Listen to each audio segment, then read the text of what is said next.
Julia Martha Thomas, a former school teacher and two-time widow, resided independently at 2 Mayfield cottages, situated on Park Road. Her residence, a 2-story semi-detached villa crafted from gray stone, with front and back gardens, was nestled in an area lightly populated at the time. Described by her physician, George Henry Rudd, as a petite, well-dressed lady of approximately 54 years old, Thomas exuded an excitable temperament, earning her the label of eccentric among her neighbors. Despite her lower middle-class status, Thomas maintained an air of affluence through her attire and jewelry. Her penchant for employing live-in domestic help seemed motivated as much by social standings as practicality.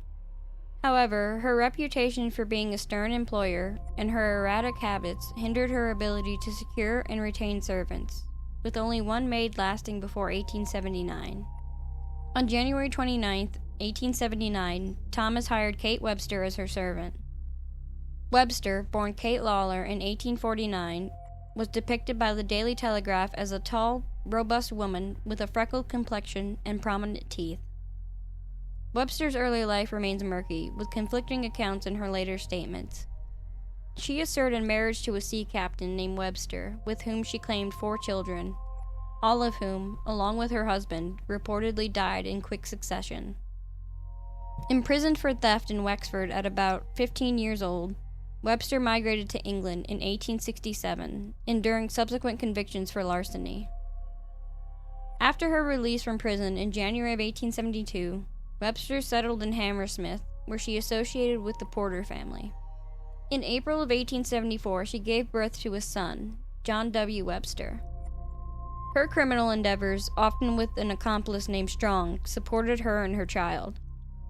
Constantly changing aliases, Webster faced repeated arrests and convictions for larceny, serving prison terms in Wandsworth and elsewhere, while her son was cared for by acquaintances during her incarcerations.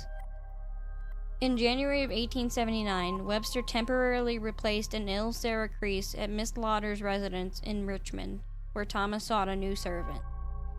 Lauder, acquainted with Thomas, recommended Webster, leading to her employment without Thomas vetting her background or character.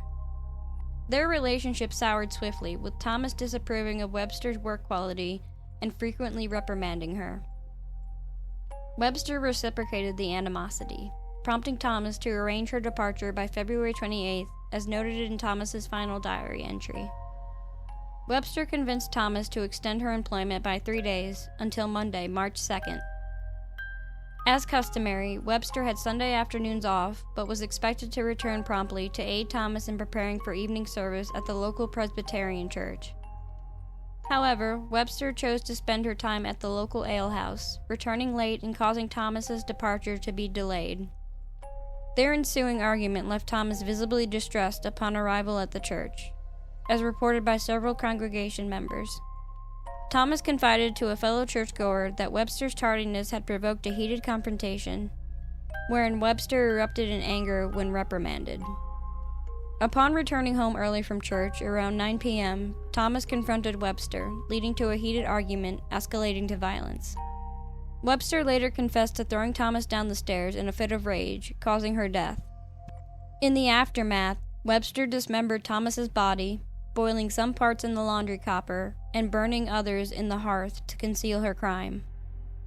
Neighbors nearby heard only a single thump, dismissing it as insignificant at the time. Meanwhile, Webster meticulously disposed of Thomas's remains, distributing parts into separate containers to facilitate disposal. Despite the unusual smell emanating from Thomas's residence, the activities went largely unnoticed due to the common practice of early Monday morning washing. Webster maintained a facade of normalcy, even visiting her former neighbors in Hammersmith, passing herself off as Mrs. Thomas and regaling them with a fabricated tale of marriage, widowhood, and inheritance. She further disposed of evidence by dropping a heavy box into the Thames, skillfully deflecting suspicion. However, fate intervened when the box resurfaced downstream, its contents, a torso and legs wrapped in brown paper, exposing the heinous crime. The subsequent examination revealed the remains to be those of a woman, though initially unidentifiable. The discovery, coupled with the finding of a human foot and ankle in Twickenham, fueled speculation but yielded no immediate answers. An open inquest and subsequent burial left the incident shrouded in mystery, earning the moniker Barnes Mystery in the press, with the true nature of the crime remaining concealed. Remaining at 2 Mayfield cottages under the guise of Thomas, Webster donned her deceased employer's attire and conducted business with tradesmen using her assumed identity. On March 9th, she struck a deal with John Church, a local bar owner, to sell Thomas's belongings to furnish his pub, the Rising Sun. As suspicions among neighbors grew due to Thomas's prolonged absence, Webster's ruse began to unravel. On March 18th, when removal men arrived, inquiries by Mrs. Ives, Thomas's landlady, led them to Webster, prompting her immediate flight.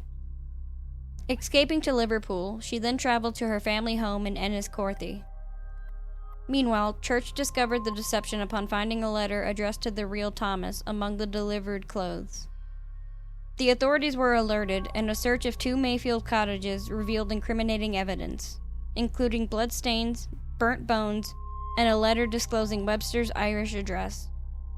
A wanted notice was issued, prompting a swift response from Scotland Yard detectives, who traced Webster and her son to Ireland. Arrested on March 29th at her uncle's farm, Webster was escorted back to Richmond. Upon learning of the charges against her, Webster's uncle declined to shelter her son, who was subsequently placed in a local workhouse until suitable arrangements could be made for his care. Thomas's murder ignited widespread interest on both sides of the Irish Sea. The pre-trial hearings, attended by numerous onlookers, including women of social standing, reflected the intense public fascination with the case. Webster faced trial at the Central Criminal Court, the Old Bailey, on July 2, 1879. The courtroom was packed each day, attracting attention from all levels of society, including a surprise appearance by the Crown Prince of Sweden. Over 6 days, witnesses unraveled the intricate details of Thomas's demise. Webster attempted to implicate others, including publican John Church and former neighbor Porter, but both were cleared of involvement. Pleading not guilty, Webster's defense highlighted the circumstantial nature of the evidence, emphasizing her devotion to her son as evidence of her innocence. Despite this, Webster's lack of public sympathy, stoic demeanor, and weak defense worked against her. A critical piece of evidence came from bonnet maker Maria Durden, who testified that Webster had discussed selling property and jewelry in Birmingham, suggesting premeditation. The jury swiftly reached a guilty verdict after deliberating for just over an hour. Moments before sentencing, Webster claimed pregnancy in a bid to avoid the death penalty, leading to a scene of confusion. Eventually, a jury of matrons examined her, ruling that she was not quick with child. Despite an appeal to the Home Secretary, Webster's execution proceeded as scheduled. Before her death, she confessed to the crime, first implicating others, then retracting and accepting sole responsibility. She was hanged at Wandsworth Prison, and her body was buried in an unmarked grave. Thank you all so much for watching. If you enjoyed this video, please give it a thumbs up and hit the subscribe button to join our community. We upload every Monday and Thursday at 4 p.m.